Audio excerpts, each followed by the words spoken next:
السلام علیکم ورحمۃ اللہ وبرکاتہ۔ الحمدللہ رب العالمین، الصلاۃ والسلام علی سیدنا المرسلین وعلی آلہ اصحابہ اجمعین، اما بعد۔ تمام قسم کی تعریف حمد و ثنا کی بڑائی بزرگی اللہ رب العزت کے لیے لائق و زیبا ہے۔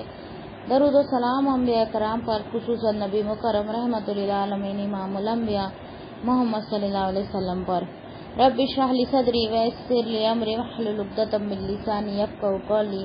رب زدنی علما اللہم فقہنا فی الدین اللہم فقہنا فی الدین۔ آیت نمبر 122 سورہ نام۔ اومن کان میتا فاحییناہ وجعلنا لہ نورا یمشی بہ فی الناس کمن مثلہ فی الظلمات لیس بخارج منہا کذالک زین للکافرین ما کانوا یعملون۔ اور کیا وہ شخص جو مردہ تھا پھر ہم نے اسے زندہ کیا اور اس کے لیے ایسی روشنی بنا دی جس کی مدد سے وہ لوگوں میں چلتا پھرتا ہے، اور اس کا شخص کی طرح ہے جس کا حال یہ ہے کہ وہ اندھیروں میں ہے، اسے کسی صورت نکلنے والا نہیں۔ اسی طرح کافروں کے لیے وہ عمل خوشنما بنا دیے گئے جو وہ کیا کرتے تھے۔ اس آیت میں اللہ تعالیٰ نے کافروں کو میت یعنی کہ مردہ اور مومنوں کو زندہ قرار دیا۔ اللہ تعالیٰ کیا کرے؟ کافروں کو مردہ کس لحاظ سے کہ وہ دین کے لیے ان کا دل کیا ہے؟ مردہ ہے۔ علم کے لیے ان کا دل کیا ہے؟ مردہ ہے۔ اور علم جب ان کے سامنے پڑھا جاتا ہے، اللہ کی کتاب ان کے سامنے پڑھی جاتی ہے، تو مردہ دل کے اندر دل کچھ بھی نہیں سنتا ہے، نہ ہی کچھ سمجھتا ہے۔ تو کون سی چیز ایسی جو سنتی نہیں ہے اور سمجھتی نہیں؟ وہ ہے مردہ۔ تو وہ دل کو مردے سے قرار دیا ہے اور مومن کو زندے سے قرار دیا ہے اس آیت میں، اس لیے کہ کافر کفر و ضلالت کی تاریکیوں میں بھٹکتا پھرتا ہے۔ کفر یعنی انکار، ضلالت یعنی گمراہی، تاریک یعنی اندھیرا۔ اندھیروں میں مطلب گناہوں کے اندھیروں میں بھٹکتا پھر رہا ہے، اس سے نکل ہی نہیں پاتا، یعنی وہ اگر وہ چاہے تو نکل جاتا ہے، لیکن وہ اتنا برا پھنس گیا ہے، اتنے دور نکل گیا ہے کہ وہ اب پلٹ ہی نہیں سک رہا ہے، یعنی اپنے آپ کو وہ تیار ہی نہیں کر پا رہا ہے کہ وہ پلٹ سکیں گا۔ کیونکہ ایسے جو لوگ ہوتے انکاری، وہ اللہ کے ذات سے بہت جلدی مایوس ہو جاتے کہ ہمارے تو اتنے گناہ ہو گئے، اب ہم کو اللہ کیا معاف کریں گا، اب جیسے چل رہی ہے چلنے دو، ہے نا۔ تو اس طریقے کی جو سوچ رکھنے والے ہیں وہ کیا ہے؟ منافق کی سوچ ہے یہ، جس کا نتیجہ ہلاکت اور بربادی ہے۔ کیا ہے؟ ہلاکت اور بربادی۔ اور مومن کے دل کو اللہ تعالیٰ ایمان کے ذریعے سے زندہ فرما دیتا ہے۔ مومن کا دل کیسا ہوتا ہے؟ ہلکا سا اس کو بھولاپن آتا ہے، جیسے ہر انسان بھولتا ہے نا، میں نے کل بتائی نا، نسیان سے ہی انسان نام بنا ہے۔ تو نسیان کا مطلب ہے بھول چوک کرنا، انسان ہمیشہ بھول چوک کرتا ہے۔ اگر اس کے دل میں ایمان بھی ہے، مومن کے دل میں، تو تھوڑے دن میں اگر وہ تھوڑا سا بھول بھی جاتا ہے تو اللہ تعالیٰ پھر سے اس کے سامنے کوئی نہ کوئی آیت لا کر ان کے دل کو زندہ فرما دیتا ہے۔ جیسا کہ صحابہ کرام کے بارے میں آتا ہے کہ ہلکی سی کوئی آیت ان کے سامنے آتی تو وہ ترنت سمجھ جاتے کہ اللہ کا حکم کیا ہے اس میں، اور رو پڑتے اور سجدے میں گر جاتے، ہے نا۔ یہ مومن کی نشانی ہوتی ہے۔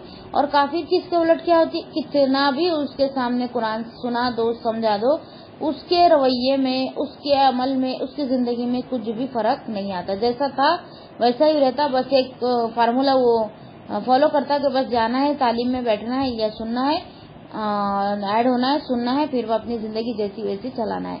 تو یہ کون ہوتے ہیں؟ یہ مردہ دل والے لوگ ہوتے ہیں۔ زندہ دل والے لوگ کیا ہوتے ہیں؟ جو کہ اللہ کی بات سن کر اپنے اندر اس چیز کو لیتے ہیں، وہ زندہ دل والے ہوتے ہیں، جو کہ مومن نام سے اس آیت میں ان کو پکارا گیا ہے۔ جس سے زندگی کی راہیں اس کے لیے روشن ہو جاتی ہے اور وہ ایمان، وہ ہدایت کے راستے پر کامزن ہو جاتا ہے، جس کا نتیجہ کامیابی اور کامرانی ہے۔ کیا ہو گیا؟ جس کی زندگی کی راہ ہے، یعنی زندگی کی جو راستے ہے، جس راستے پہ ہم چلنا چاہتے ہیں، اس کے لیے وہ روشن ہو جاتی ہے، یعنی اس کے لیے ہر ایک اچھائی ہے، اس کے لیے کیا ہو جاتی ہے؟ آسان ہو جاتی ہے۔ آج ہم اچھائی کیوں نہیں کر سکتے؟ کیونکہ ہمارے لیے آسان نہیں ہے نا، ہماری زندگی کو ہم نے ویسا بنا لی ہے۔ اگر ہم سوچے کہ دنیا کا کتنا بھی نقصان ہو جائے، بس ہم کو آخرت چاہیے، تو ہمارے جو دین کا راستہ جو ہمارے لیے کیا ہوگا؟ آسان ہو جائے گا، اور وہ ایمان، وہ ہدایت کے راستے پہ کامزن ہوگا، جس کا نتیجہ کیا ہے؟ کامیابی اور کامرانی، مطلب پوری کی پوری کامیابی۔ اس فرق کو ظاہر کرنے کے لیے اللہ تعالیٰ نے ارشاد فرمایا سورہ بقرہ آیت نمبر 257 میں، اللہ ولی الذین آمنوا یخرجوہم من الظلمات الی النور والذین کفروا اولیاءہم الطاغوت یخرجونہم من النور الی الظلمات اولئک اصحاب النار هم فیہا خالدون۔ اللہ ان لوگوں کو دوست رکھتا ہے جو ایمان لائے، وہ انہیں اندھیروں سے نکال کر روشنی کی طرف لاتا ہے، اور وہ لوگ جنہوں نے کفر کیا ان کی دوست باطل معبود ہیں، وہ انہیں روشنی سے نکال کر اندھیروں کی طرف لاتے ہیں، یہ لوگ آگ والے ہیں، اس میں ہمیشہ رہنے والے ہیں۔ یعنی اللہ کن لوگوں کو دوست رکھتا ہے؟ جو اللہ پر ایمان لاتے ہیں، اور انہیں اندھیروں سے نکال کر کیا کرتا ہے؟ روشنی کی طرف لاتا ہے، مطلب گناہوں سے نکال کر ان کو کیا دکھاتا ہے؟ اللہ نیکیاں دکھاتا ہے اور سیدھا راستہ دکھاتا ہے۔ اور وہ لوگ جنہیں کفر کیا ان کو دوست باطل معبود، وہ دوست کے باطل مانے ان کا جو معبود ہے وہ باطل ہے، اور وہ کیا ہے؟ کافر ہے، یعنی انکاری ہے۔ وہ انہیں روشنی سے نکال کر کیا کرتا ہے؟ اندھیرے کی طرف دھکیل دیتا ہے۔ ان کو کیا ہے؟ پھر ظاہری دنیا جو ہے ان کو اچھی لگنے لگتی ہے، اور ابدی دنیا سے ان کو کوئی واسطہ نہیں ہوتا، وہ اپنی زندگی ایسی ہی چلنے دیتے ہیں۔ یہ لوگ آگ والے ہیں، وہ اس میں ہمیشہ رہنے والے۔ کون لوگ؟ کافر لوگ، ٹھیک ہے۔ اور اسما باجی، شبانہ باجی کو میسج کر دیجئے نا تو وہ آ جائیں گی۔ اسما باجی نہیں آ رہے، اور عائشہ باجی نہیں آ رہے، اور امرین باجی نہیں آ رہے، تو ان کو ذرا وہ کر دو نا فون، اسما باجی۔ ہاں، پھر آیت نمبر سورہ ہود آیت نمبر 24 میں اللہ تعالیٰ نے فرمایا مثل الفریقین کالأعمی والأصم والبصر والسمیع هل یستویان مثلا افلا تذکرون۔ دونوں گروہ کی مثال اندھے اور بہرے اور دیکھنے والے اور سننے والے کی طرح ہے، کیا یہ دونوں مثال میں برابر ہیں؟ تو کیا تم نصیحت حاصل نہیں کرتے؟ کیا فرمایا جا رہا ہے؟ دونوں گروہ، یعنی مومن کا گروہ اور کافر کا گروہ، کس بات سے مثال دی گئی ہے؟ مومن دیکھنے والا ہے تو کافر جو ہے وہ اندھا ہے، مومن سننے والا ہے تو کافر کیا ہے؟ بہرا ہے۔ یہ دو چیز سے ان کی مثال دی گئی ہے۔ اور آگے اللہ تعالیٰ نے فرمایا سورہ فاطر آیت نمبر 29 تا 23 میں وَمَا يَسْتَوِي الْأَعْمَى وَالْبَصِيرُ وَلَا الظُّلُمَاتُ وَلَا النُّورُ وَلَا الظِّلُّ وَلَا الْحَرُورُ وَمَا يَسْتَوِي الْأَحْيَاءُ وَلَا الْأَمْوَاتُ إِنَّ اللَّهَ يُسْمِعُ مَن يَشَاءُ وَمَا أَنْتَ بِمُسْمِعٍ مَّن فِي الْقُبُورِ إِنْ أَنْتَ إِلَّا نَذِيرٌ۔ اور اندھا اور دیکھنے والا برابر نہیں، اور نہ اندھے اور نہ روشنی، اور نہ سایہ اور نہ دھوپ، اور نہ زندے برابر ہے اور نہ مردے، بے شک اللہ سنا دیتا ہے جسے چاہتا ہے، اور تو ہرگز اسے سنانے والا نہیں۔ جو قبروں میں ہے تو محض ایک ڈرانے والا ہے۔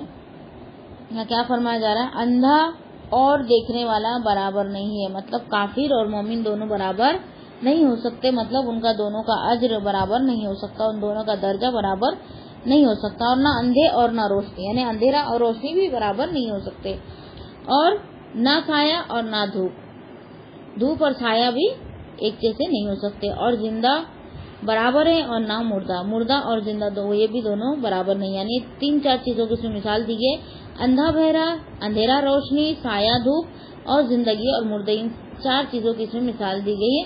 بے شک اللہ سنا دیتا ہے جسے چاہتا ہے، اور تو ہرگز اسے سنانے والا نہیں۔ جو قبروں میں ہے تو محض ایک ڈرانے والا ہے، یعنی جس کے دل ہمیشہ کے لیے مردے ہو گئے اس کو کوئی سنانے والا نہیں ہے، لیکن کیا ہے؟ اللہ چاہے، اللہ تعالیٰ چاہے تو وہ سن بھی لے، ہے نا۔ اور دوسری بات اس میں کیا پتہ چل رہی کہ کوئی انسان ایسا ہوتا ہے کہ بہت زیادہ گمراہی میں ہوتا ہے، لیکن جب وہ اللہ کی ایک بات سنتا ہے نا اس پر وہ ایمان لاتا ہے۔ کیونکہ ہم جب مدرسے میں جاتے تھے نا، فہم القرآن جب ہم کر رہے تھے، اس میں کتنے ایسے لوگ تھے جو فیشنیبل تھے اور تعلیم میں آتے نہیں تھے، کتنے سال بعد انہوں نے جوائن کیے۔ ہماری 8 سال کلاس چلی، شاید 4-5 سال نکل چکے تھے، 2-3 سال پہلے وہ جوائن کیے، اور کس بات پر؟ ایک حدیث کو سن کر انہوں نے جوائن کیا۔ کیا حدیث سنے؟ کہ اگر اللہ چاہے تو اگر ہم اللہ کی بات نہیں مانیں گے تو اللہ تعالیٰ ناراض ہو جائیں گے اور تمام دنیا والے کو ناراض کر دے گا۔ اگر اللہ کے حکم کو ہم مان لیے تو اللہ بھی راضی ہو جائے گا, تمام لوگ بھی راضی ہو جائیں گے. اس کو دیکھ کر وہ کیا ہے کلاس میں آئی. اور 2-3 لوگ کس آیت کو لے کر آئے, یہ تو حدیث سن کر آئی, اور ایک کس کو کیا سن کر آئی کہ بہانے تو زندگی بھر رہیں گے. آج بچے چھوٹے ہیں تو کل بڑے ہو جائیں گے نا, مارکیٹ جانا ہے, کھانا بنانا ہے, روٹی بنانا ہے, یا اور بھی گھومنے جانا ہے, اور بھی جتنے بھی ہمارے دنیا کے مسئلے مسائل ہے وہ ہمارے کو زندگی بھر آتے رہیں گے تو ہم کب پڑیں گے. تو ایسے بھی بہت لوگ ہیں نا دین کی طرف آئے الحمدللہ ماشاءاللہ. تو ایسے انسان جو گمراہ بھی ہے انسان, لیکن ان کو ایک آیت سے اللہ تعالیٰ ان کے دلوں کو جگہ دیتا ہے اور ان کو اندھیرے سے نکال کر روشنی کی طرف لا لیتا ہے. ٹھیک ہے, بشرطے کہ ہم علم حاصل کرنے میں کوئی کوتاہی نہ کرے, کوئی بھی کوتاہی نہ کرے. ٹھیک ہے, اب آگے ایک حدیث اس میں بیان ہو رہی ہے, اس کو دیکھتے ہیں ہم.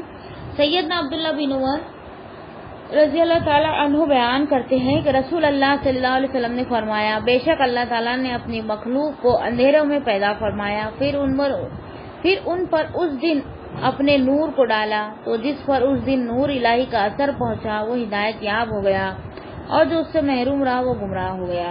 لیکن اللہ تعالیٰ نے جب نور ڈالا تو وہ ہدایت یافتہ ہو گیا, اور جس پر نور نہیں گرا تو وہ گمراہ ہو گئے. تو اس کا مطلب یہ ہے کہ اللہ تعالیٰ نے خود یعنی کسی کو بھی چن لیا ہے نور ڈالنے کے لیے اور کسی کو چھوڑ دیا ہے.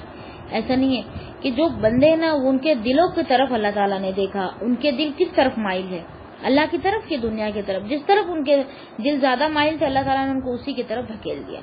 جن کے دل اللہ رب العالمین کی طرف مائل تھے اللہ رب العالمین نے اپنی طرف ان کو پلٹا لیا. جن کے دل دنیا کی طرف مائل تھے, خواہشات کی طرف مائل تھے, شان و شوکت کی طرف مائل تھے, تو اللہ تعالیٰ نے اسی طرف اس کو کیا ہے ڈھکیل دیا. ٹھیک ہے, پھر آیت نمبر دیکھیں گے 123. بسم اللہ الرحمن الرحیم. وَكَذَلِكَ جَعَلْنَا فِي كُلِّ قَرْيَةٍ أَكَابِرَ مُجْرِمِيهَا لِيَمْكُرُوا فِيهَا وَمَا يَمْكُرُونَ إِلَّا بِأَنفُسِهِمْ وَمَا يَشْعُرُونَ. اور اسی طرح ہم نے ہر بستی میں سب سے بڑے اس کے مجرموں کو بنا دیا تاکہ وہ اس میں مکر و فریب کرے, اور وہ مکر و فریب نہیں کرتے مگر اپنے ساتھ ہی, اور وہ شعور نہیں رکھتے.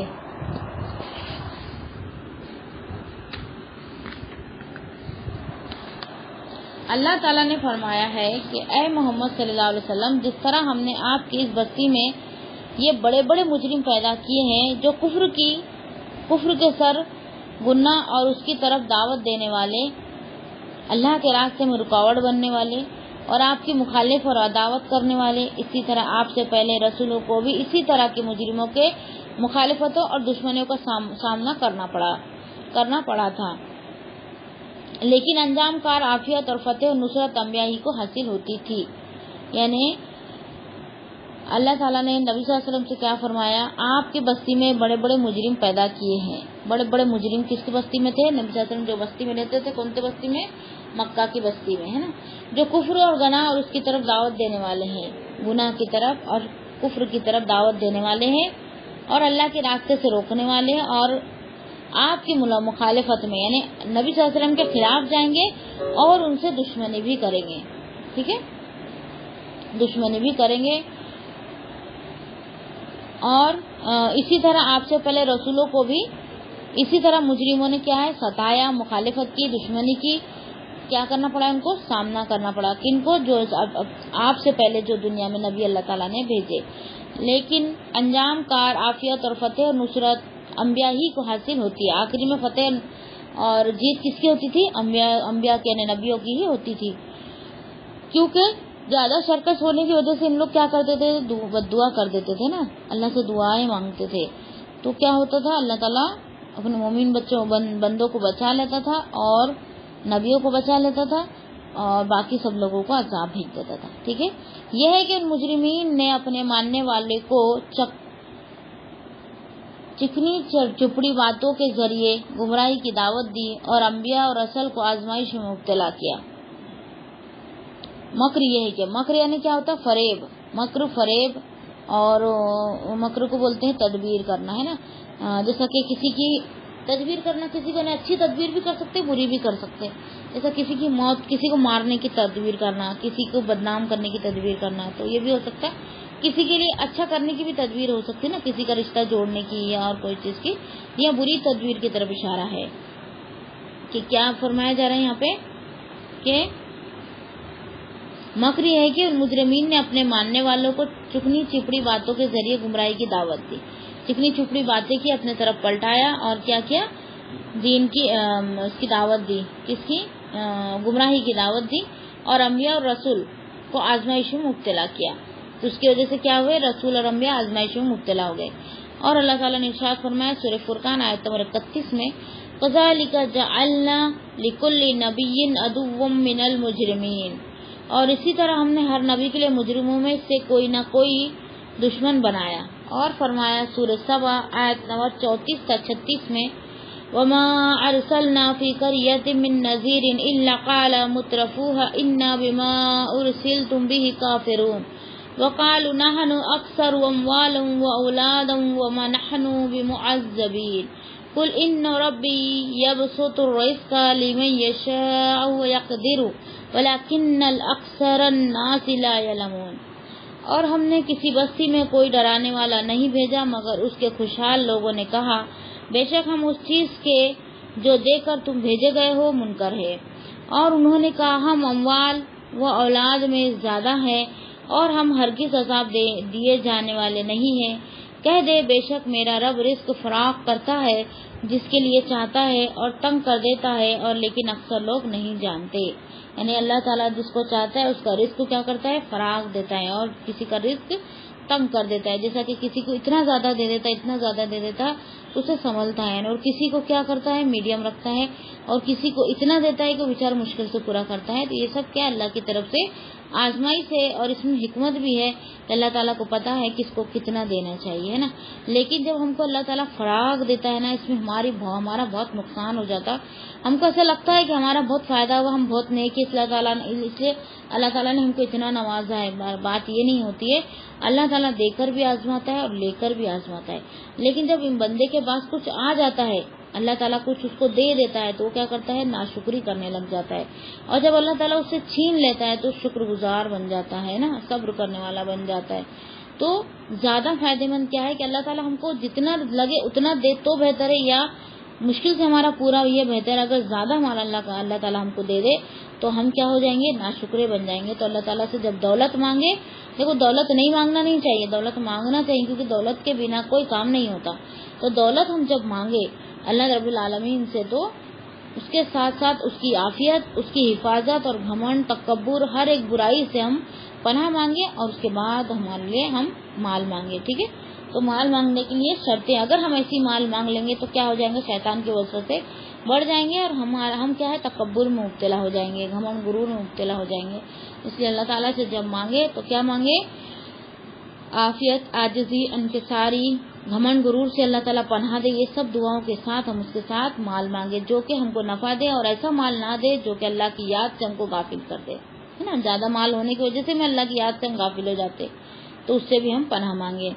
پھر آگے ہے اللہ تعالیٰ نے سورہ بنی اسرائیل آیت نمبر 16 میں فرمایا، وَإِذَا أَرَدْنَا أَن نُّهْلِكَ قَرْيَةً أَمَرْنَا مُتْرَفِيهَا فَفَسَقُوا فِيهَا، اور جب ہم ارادہ کرتے ہیں کہ کسی بستی کو ہلاک کریں تو اس کے خوشحال لوگوں کو حکم دیتے ہیں، پھر وہ اس میں حکم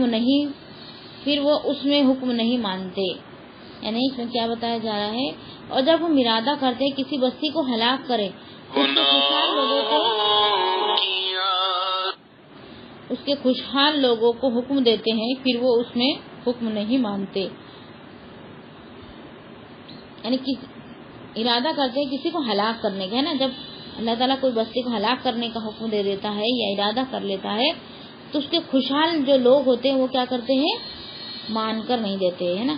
جیسا کہ ایک حدیث ہے، یہ اگر ہمارے سامنے رہی تو میں بہت اچھے سے سمجھا سکتی، لیکن ابھی میرے ذہن میں دھندلا سی گئی ہے، کچھ پورشن یاد ہے تو شاید میں آپ کو سمجھا سکوں کہ ایک کشتی ہے، اس کے 2 مالے ہیں، تو اوپر والے کیا ہے، اوپر ہے اور نیچے والے نیچے، لیکن نیچے والے کو جب پانی لگتا ہے تو وہ کیا کرتے ہیں، اوپر والے کے پاس سے یا نیچے والے کے پاس سے وہ لے جاتے ہیں نا۔ لیکن جب بار بار جانے سے تنگ آ جاتے تو کیا کرتے ہیں، کشتی میں ہی گڈھا کر دیتے کہ ہم یہیں سے پانی نکال لیں گے۔ تو اگر اوپر والوں نے ان کو نہیں روکا تو کیا ہو جائیں گے؟ اوپر والے بھی ڈوب جائیں گے، نیچے والے بھی ڈوب جائیں گے۔ تو اس میں کیا حکم دیا جا رہا ہے کہ ہم خود اگر عمل کر رہے ہیں تو ہمارے آس پاس کے لوگوں کو نہیں لوگوں تک پہنچ سکتے تو ہمارے گھر والوں کو نیکی کا حکم ضرور دے۔ امر بالمعروف اور نہیں انیل منکر، یہ تو ہم کو ہمیشہ کرتے رہنا ہے۔ بھلائی کا حکم دینا ہے، برائی سے روکنا ہے، چاہے ہمارے اولاد ہو، چاہے رشتہ دار ہو، جہاں بھی ہماری ایسی طاقت ہے کہ ہم بول سکتے ہیں تو ضرور ہم بول کر کریں، لیکن حکمت سے کام لے کہ کہیں کسی کو برا نہ لگ جائے یا پھر کہیں ایسے کو نہ بول دے جو بڑا ہے اور اپنی بے عزتی محسوس کرے۔ یعنی سب کا طریقہ الگ الگ ہے، الگ الگ طریقے سے اخلاق کو ساتھ میں رکھتے ہوئے اگر ہم دین کی دعوت دیں تو سب لوگ اللہ کی بات کو ماننے کے لیے تیار ہوتے ہیں۔ لیکن بہت لوگ کیا کرتے معلوم ہے، علم جب ان کے پاس آ جاتا نا تو اپنے آپ کو بہت زیادہ ہوشیار سمجھنے لگ جاتے، اور جس کو نہیں آتا اس کو کیا کرتے، گرا کر دیکھتے اور کم سمجھتے، اور پھر اس کی کوئی عزت بھی نہیں کرتے۔ تو وہ کیا کرتا ہے بیچارہ، جس کو نہیں معلوم ہے تو وہ آنا بند کر دیتا ہے، وہ اپنی بے عزتی سہن نہیں کر پاتا ہے، وہ کیا کرتا ہے، آنا بند کر دیتا ہے۔ اسی لیے جب بھی ہم علم کسی کو دے یا کسی کو اچھی بات بولے تو پورے عزت کا اس کا خیال رکھے، جیسے ہم بڑے لوگوں کا عزت کا خیال رکھتے، جیسے جو پیسے والا آ گیا جیسے ہم عزت کا خیال رکھتے ہیں نا، ویسے ہی اس کا بھی ہم اتنا عزت کا خیال رکھے، اس کے دل کو ٹھیس پہنچانے کی کوشش نہ کرے، ٹھیک ہے؟ کیونکہ اس پر بھی کسی کا دل دکھانے پر بھی حدیث ملتی ہے کہ اللہ تعالیٰ کے فرمایا کہ سب سے زیادہ طاقتور کیا ہے نا؟ تو بولے آگ، تو آگ بھی پانی سے بجھ جاتی ہے نا، پھر ہوا، پھر پہاڑ، ایسا کر کے آخری میں سب سے زیادہ طاقت والی چیز کیا ہے کہ مومن بندہ صدقہ کرے، یا پھر سب سے بری بات وہ ہے کہ کسی مومن بندے کے دل کو دکھائے، ہے نا؟ تو یہ میں نے شارٹ میں بولی، اگر یہ بھی سامنے رہے تو ہم اس کو ڈیٹیل میں اچھے سے سمجھ سکتے ہیں کہ کسی کو دکھانا بہت بڑا گناہ ہے، جتنی بڑی آگ میں بھی طاقت نہیں ہے، جتنی بڑی پانی میں بھی طاقت نہیں ہے، جتنی بڑی ہوا میں بھی طاقت نہیں ہے، نہ ہی پہاڑوں میں طاقت ہے، بلکہ مومن بندے کا دل اتنا قیمتی ہے، تو ہم کو کسی کا بھی دل نہیں دکھانا چاہیے۔ تو ہمارے پاس جب مالدار آتا ہے نا تو ہم اس کی بہت زیادہ عزت احترام کرتے، لیکن کوئی غریب آ جاتا تو ہم اس کو دھیان نہیں دیتے، اس کو طرف توجہ نہیں دیتے، وہ کچھ بات کرنے کو کہتا تو اس کی بات سن کر نہیں دیتے، ہے نا؟ تو اس کو آیات قالوا لن نؤمن حتى نؤت مثل ما اوتی رسول اللہ اللہ اعلم حیث یجعل رسالته سیصیب الذین اجرموا صغار عند اللہ وعذاب شدید بما كانوا یمکرون۔ اور جب ان کے پاس کوئی نشانی آتی ہے تو کہتے ہیں کہ ہم ہرگز ایمان نہیں لائیں گے یہاں تک کہ ہمیں اس جیسا دیا جائے جو اللہ کے رسولوں کو دیا گیا۔ اللہ زیادہ جاننے والا ہے جہاں وہ اپنی رسالت رکھتا ہے۔ عنقریب ان لوگوں کو جنہوں نے جرم کیے اللہ کے یہاں بڑی ذلت پہنچیں گی اور بہت سخت عذاب اس وجہ سے ہے کہ وہ فریب کیا کرتے تھے، وہ کیا کہتے تھے، ہم ایمان نہیں لائیں گے جب تک ہم کو وہ دے دو، جب تک ہمارے جو کی چیز جب نبی کو نہ دے دیا، مطلب نبی کو جو دیا ہے وہ ہم کو دو تو ہم ایمان لے کر آئیں گے، یہ مطلب ہے اس کا۔ تو یہاں پہ اللہ تعالیٰ سب سے پہلے سب کے دلوں کی طرف دیکھتا ہے، جس کا دل سب سے اچھا ہوتا ہے اس کو اللہ تعالیٰ نبوت کے لیے سرفراز فرماتا ہے۔ تو یہ کون ہوتے بیچ میں ٹنگڑے اڑانے والے کہ اللہ تعالیٰ ان کو پوچھ کر ہر کام کریں گا؟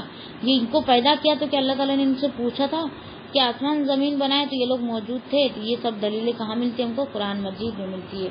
پھر آگے ہم دیکھیں گے، یعنی جب ان کے پاس کوئی نشانی، کوئی برہان اور کوئی قطعی دلیل آتی ہے تو کہتے ہیں کہ ہم تو اس وقت تک ایمان نہیں لائیں گے جب تک فرشتے ہمارے پاس بھی اللہ تعالیٰ کی طرف سے رسالت لے کر نہیں آ جاتے۔ دیکھو کتنی بڑی بات کر رہے ہیں نا، جیسا کہ نبی صلی اللہ علیہ وسلم کے بارے میں بھی کہ اتنے نبی ہمارے، جیسا اہل کتاب نے کیا بولے تھے کہ اتنے نبی ہمارے نسل میں آئے اور ان کے نسل میں کیوں نبی آ گئے نا؟ نبی صلی اللہ علیہ وسلم اسماعیل علیہ السلام کی نسل سے تھے، اور اسماعیل علیہ السلام میں پہلے ہی نبی تھے، پہلے اور آخری ہمارے نبی صلی اللہ علیہ وسلم۔ لیکن اسحاق علیہ السلام کی نسل میں کون تھے؟ بہت سادہ نبی تھے، تو لوگ حسد کرتے تھے کہ ہمارے نسل میں نہیں آئے، ان کی نسل میں کیوں آئے۔ اس کے علاوہ پھر جالوت کو اللہ تعالیٰ نے سنا، جب بھی انہوں نے بنی اسرائیل نے وہ کیے آبجیکشن اٹھائے کہ یہ تو ہمارے سامنے کچھ بھی نہیں ہے، مطلب نہ سردار ہے، نہ مال ہے، نہ شرافت ہے، نہ کچھ ہے، لیکن اللہ تعالیٰ زیادہ جانتا تھا کس کو چنا جائے۔ تو طالوت جو تھے تو وہ علم کی صلاحیت سے اور جسم کی صلاحیت سے سردار بنانے کے لائق تھے، اس لیے اللہ تعالیٰ نے ان کو سردار بنایا، اور وہ گھرانے سے بہت غریب تھے تو اس لیے آبجیکشن اٹھاتے تھے، یعنی ہمارے پاس اتنا مال ہے تو ہم معجز ہے، ہم کو ہی سردار بنایا جائے، ہم کو ہی رسول اور نبی بنایا جائے، ان لوگوں کو بنانے کی کیا ضرورت ہے۔ تو یہاں پہ اللہ تعالیٰ کیا فرما رہا ہے کہ جب تک فرشتے ہمارے پاس بھی اللہ تعالیٰ کی طرف سے رسالت لے کر نہیں آ جاتے، جس طرح وہ رسولوں کے پاس رسالت اور نبوت لے کر آتے ہیں، جیسا کہ اللہ تعالیٰ نے ایک دوسری جگہ بھی ارشاد فرمایا ہے، وقال الذین لا یرجون لقاءنا لولا انزل علینا الملائکۃ او نری ربنا، سورہ فرقان آیت نمبر 21۔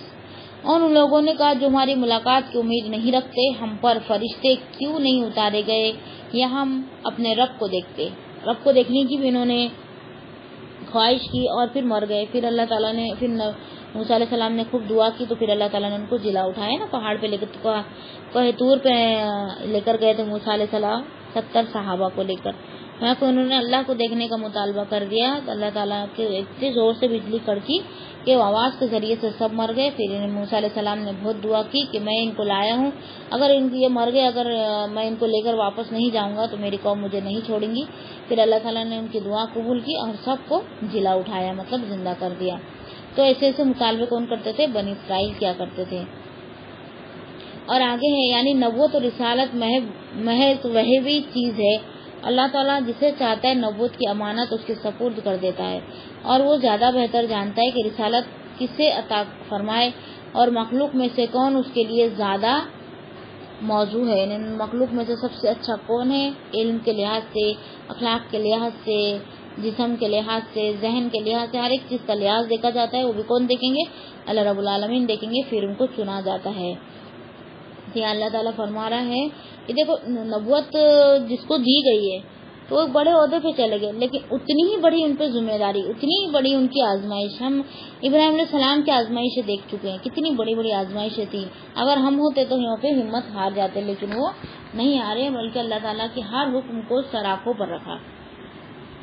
جیسا کہ اللہ تعالیٰ نے سورہ حج آیت نمبر 75 میں فرمایا، اللہ یصطفی من الملائکۃ رسولا من الناس ان اللہ سمیع بصیر، اللہ فرشتوں میں سے پیغام پہنچانے والے چنتا ہے اور لوگوں سے بھی، بے شک اللہ سب کچھ سننے والا، سب کچھ دیکھنے والا ہے۔ اور ایک جگہ اللہ تعالیٰ نے سورہ فرقان آیت نمبر 41 میں فرمایا، وَإِذَا رَأَوْكَ أَن يَتَّخِذُونَكَ إِلَّا هُزُوًا أَهَٰذَا الَّذِي بَعَثَ اللَّهُ رَسُولًا، اور جب وہ تجھے دیکھتے ہیں تو تجھے نہیں بناتے مگر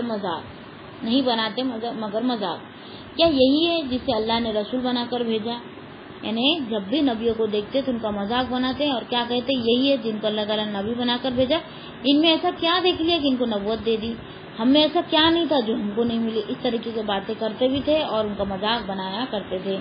اور ایک جگہ اللہ تعالیٰ نے سورہ انبیاء آیت نمبر 36 میں فرمایا، وَإِذَا رَآكَ الَّذِينَ كَفَرُوا يَتَّخِذُونَكَ إِلَّا هُزُوًا أَهَٰذَا الَّذِي يَذْكُرُ آلِهَتَكُمْ وَهُمْ بِذِكْرِ الرَّحْمَٰنِ هُمْ کافرون، اور جب تجھے وہ لوگ دیکھتے ہیں جنہوں نے کفر کیا تو تجھے مذاق ہی بناتے ہیں، کیا یہی ایسے تمہارے معبودوں کا ذکر کرتا ہے اور وہ خود رحمان کے ذکر ہی سے منکر ہے؟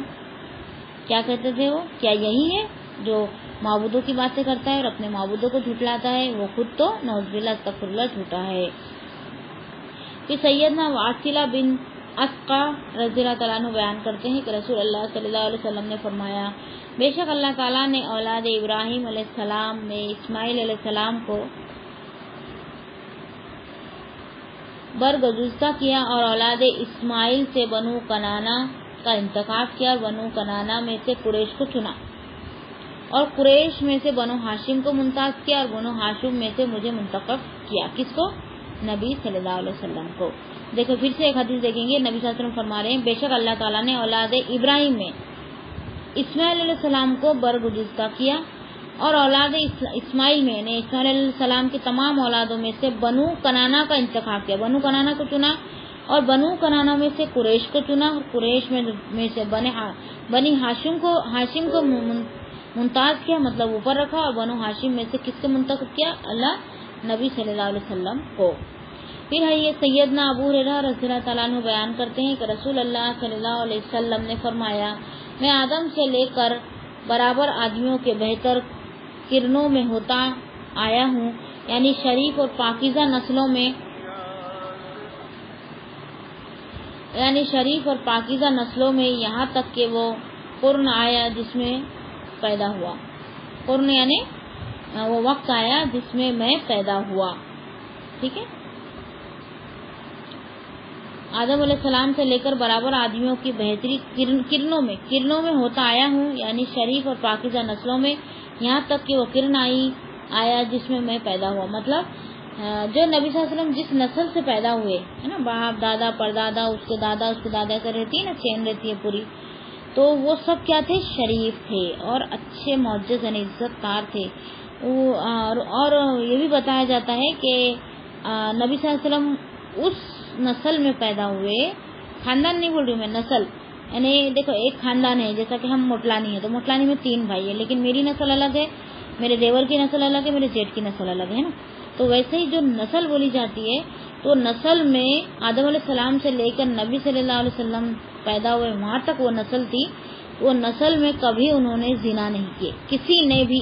وہ نسل میں جتنے لوگ پیدا ہوئے، نبی صلی اللہ علیہ وسلم کے دادا پردادا اس کے دادا اس کے دادا اس کے پردادا، ایسا کر کے آدم علیہ السلام تک جو لنک جاتی ہے، جو کڑی جڑتی ہے آدم علیہ السلام سے، تو وہاں تک کسی نے بھی زنا نہیں کیا تھا. اتنے پاکیزہ لوگ میں، اتنے پاکیزہ خاندان میں یا پاکیزہ نسل میں اللہ رب العالمین نے نبی صلی اللہ علیہ وسلم کو پیدا کیا.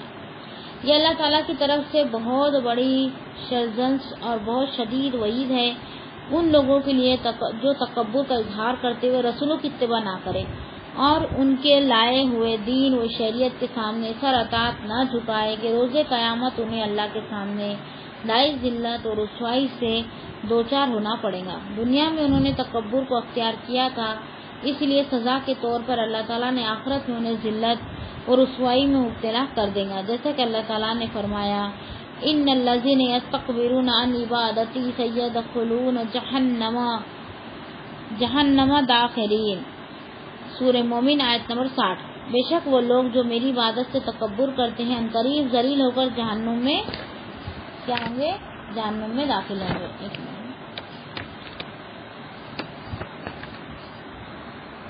جہنم میں داخل ہوں گے. کس وجہ سے جہنم میں داخل ہوں گے؟ تکبر کرنے کی وجہ سے. اللہ تعالیٰ تکبر کو بالکل بھی پسند نہیں کرتا. اب یہاں پہ حدیث آ رہی ہے، 3-4 حدیثیں، اس کو میں رکھ دیتی ہوں آپ کے سامنے. سیدنا انس رضی اللہ تعالیٰ عنہ بیان کرتے ہیں کہ رسول اللہ صلی اللہ علیہ وسلم نے فرمایا، اللہ تعالیٰ اس شخص سے فرمائے گا جس کو جہنم میں سب سے ہلکا عذاب ہوگا کہ اگر تیرے پاس دنیا اور جو کچھ اس میں ہے وہ سب ہوتا تو کیا تو اس کو فدیے میں دے کر اپنے آپ کو عذاب سے چھڑاتا؟ وہ بولیں گا ہاں. اللہ تعالیٰ فرمائے گا کہ میں نے تو اس سے بہت آسان بات چاہی تھی جس میں کچھ خرچ نہ تھا.